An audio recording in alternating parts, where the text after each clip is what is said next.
तो मृत्यु ऐसा देखकर नहीं आती है कि तुम वेज खाते हो, नॉन वेज खाते हो, शराब पीते हो कि नहीं पीते हो। मृत्यु आपके सामने तांडव कर रही हो, उस मृत्यु के मंजर में भी जो आदमी अपना मनोबल ऊंचा रख करके संघर्षमय रीत से उसमें से निकल आए और मौत को ठेंगा दिखाकर बाहर आ जाए, मौत हार जाएगी।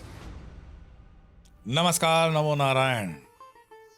श्रावण मास अभी भी दक्षिण भारत में चल रहा है और महादेव, उनकी स्तुति, उनकी साधना, उनके अभिषेक और उनसे जुड़ी हुई कई और बातें, सत्संग चलता रहता है। और उसी बीच में चूंकि श्रावण का महीना है, बारिश है, पिछले दिनों आपने एक दर्दनाक हादसा भी सुना होगा धराली के अंदर। ये धराली जब मैं कहूँ तो कल्प केदार मंदिर वहाँ पर आता है। और जिन लोगों ने भी चारधाम यात्रा की होगी या गंगोत्री मार्ग से गए होंगे, उस मार्ग पर यह कल्प केदार मंदिर आता है। तो धराली जो पूरा एपिसोड हुआ उसमें वो मंदिर एक बार फिर जमीन के अंदर समाधिस्थ हो गया। या यूं कहिए कि भगवान शिव ने 1945 में एक बार कृपा की कि बाहर दर्शन दिया, और 1945 से लेकर के भारत का आज जब स्वतंत्रता दिवस निकल गया तो 2025 में पुनः समाधि ले ली। पहाड़ों के जो स्थितियां हैं उसको हमें समझना हो। टूरिज्म अपनी जगह पर है, डेवलपमेंट्स अपनी जगह पे हैं, लेकिन पहाड़ों की जो इकोलॉजी है, पहाड़ों की जो संरचना है, वहाँ की जो डेंसिटी है, हर छोटी बड़ी चीज़ को ध्यान में रखते हुए अगर काम किया जाए तो बहुत कुछ हम बदलने की ताकत तो नहीं रखते हैं, पर प्रयास ज़रूर किए जा सकते हैं। दाराली की जो वारदात होती है वो अगर आपको याद हो तो 16 जून 2013 में केदारनाथ जी के पास जो फ्लडिंग हुई थी, उतनी ही भयंकर ये फ्लडिंग है और करीब करीब दिन भी वही हैं। 16 जून 2013 में केदारनाथ की त्रासदी है और 5 अगस्त 2025 को कल्प केदार की त्रासदी है। अगर आपको मैं याद दिलवाऊं कि एक एपिसोड में, शायद वो कैलाश मानसरोवर वाला एपिसोड है, मैंने कहा था कि मुझे एक संत मिले थे, और ये एपिसोड भी मैंने कई 1.5-2 साल पहले आपको दिखाया हुआ है कि वहाँ संत ने मुझे पूछा कि आपने चारधाम यात्रा कर ली है? तो मैंने कहा नहीं, मैं तो पहली बार कैलाश मानसरोवर से ही प्रारंभ कर रहा हूँ। तो उन्होंने कहा नहीं, आप चारधाम यात्रा पहले कर लो। तो मैंने पूछा क्यों? तो उन्होंने कहा क्योंकि धीरे धीरे ये दाम लुप्त हो जाएंगे। मैंने कहा लेकिन ऐसा कोई कारण? बोले हाँ, समय आ रहा है, अब धीरे धीरे लीला प्रभु जो है वो समाप्त मतलब की ओर दिखाई दे रहे हैं। तो उस समय केदार की घटना भी नहीं हुई थी, मतलब 16 जून 2013 की घटना, और न ही कल्प केदार की कोई घटना हुई थी, और न ही पहाड़ों के धंसने वगैरह की घटना थी, क्योंकि ये मैं बात कर रहा हूँ 2004 के आसपास। और उसके बाद मैंने चारधाम यात्रा की, और चारधाम यात्रा के अंदर ये कल्प केदार मंदिर जो धाराली गांव के आपको हर्षिल के रास्ते पर मिलता है, उसका दर्शन जब मैंने पहली बार किया तो उस समय भी गर्भगृह में दरवाजे तक जल था, मतलब वो जलमग्न था, और 3 माले का वो मंदिर। अगर फोटो उसमें आ सकती है तो मैं कहूँगा आपको फोटो दिखा दें, गूगल पे तो ये फोटो अवेलेबल है ही। मैंने पुजारी जी से पूछा कि अगर इसके अंदर इतना ही जल भरा हुआ है जो भागीरथी जी गंगा जी का है, तो आप पूजा कैसे करते हो? तो उन्होंने कहा कि विशेष मेले के समय में 2 मोटर एक साथ लगा करके उस जल को निकाल लेते हैं, और 15-20 मिनट का समय मिलता है, फिर धीरे धीरे वापस से जल भरना शुरू करता है, तो तब तक हम पूजा कर लेते हैं। अब परमात्मा की कृपा समझो कि जिस दिन धाराली की वो वारदात होती है 5 अगस्त को, उस दिन भी दोपहर 2 बजे के बाद वहां मेला भरना शुरू होने वाला था, लेकिन वारदात 1:30 बजे हो जाती है।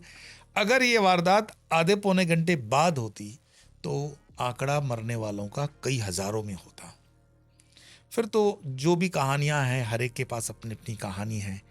आज भी कई 100 लोग मिसिंग हैं, कई घर जमींदोज हो गए, तीन तीन फ्लोर, मतलब 30-30, 40-40 फुट तक कीचड़ सपाट कर दिया उन मकानों को। ये कोई साधारण बात नहीं है, इसकी कल्पना करना सचमुच में, जब तक आप पहाड़ों पर नहीं गए हो तो पहाड़ों की स्थितियों को कल्पना करना आपके लिए बड़ा मुश्किल है। आपको लगता होगा ठीक है ना, ये कौन सी बड़ी बात है, बारिश हुई कीचड़ आया। लेकिन पहाड़ जब धड़कते हैं, पहाड़ जब गिरते हैं, पहाड़ों से जब पानी का वो फ्लो हम देखते हैं, तो वो भयभीत करने वाला वो मंजर होता है, वो नज़ारा होता है।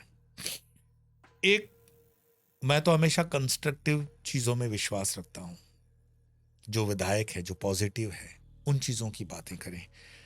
तो इनमें जो गए परमात्मा को प्यारे हो गए, या यूं कहें कि मृत्यु के गाल में महाकाल ने जिनको समा दिया, वो तो गए। पर जो बच के निकले हैं उनकी कहानियां भी बड़ी गजब है, और वो प्रेरणा देती हैं आपको जीवन के संकटों से जूझने का। और मैं कहता हूं जो चला गया उसके लिए हमें खेद भी है, फीलिंग्स भी है, भावनाएं भी हैं। लेकिन जो चला गया है वो तो चला गया है, और जो अभी यहाँ है उसको जीवन जीना है। तो उसको जीवन जीना है तो उसको अपने आत्मबल पर, आत्मश्रद्धा पर संघर्ष करते हुए, क्योंकि जीवन संघर्ष का नाम है।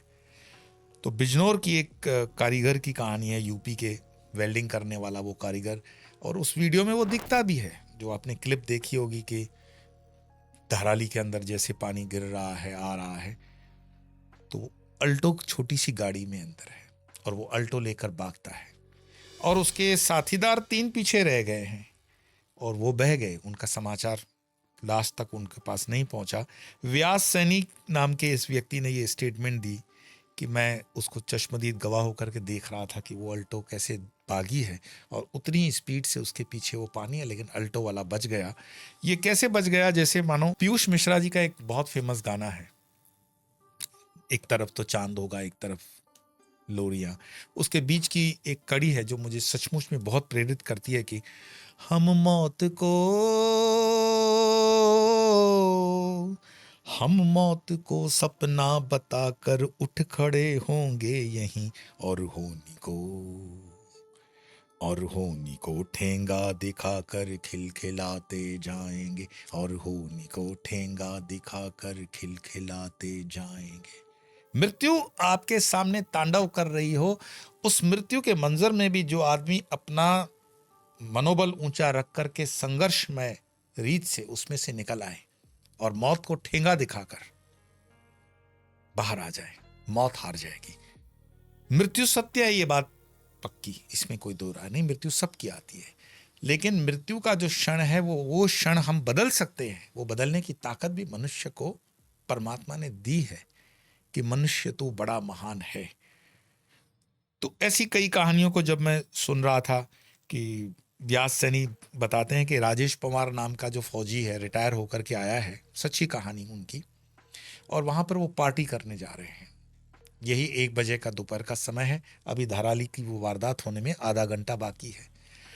तो व्यास सैनी कहते हैं कि मैंने बस कुछ दिनों से वो शराब वराब पीना बंद कर रखा था, और चूँकि राजेश पवार जो है वो फौजी हैं, तो पहाड़ों पर तो बस अपने आनंद मौज की जो व्यवस्थाएं हैं, तो थोड़ा सा शराब पार्टी चली होगी।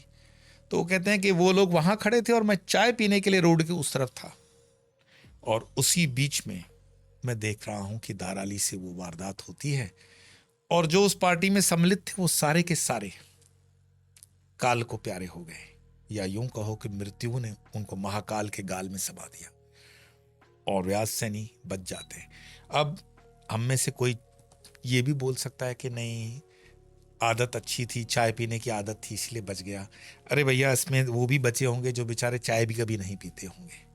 तो मृत्यु ऐसा देखकर नहीं आती है कि तुम वेज खाते हो, नॉन वेज खाते हो, शराब पीते हो कि नहीं पीते हो। कहने का मतलब ये है कि आपकी हर चीज जो है विधि है, विधान है, और उसका विधाता है। जब मैं विधि कहता हूं तो विधि का मतलब है कॉस्मिक रूल,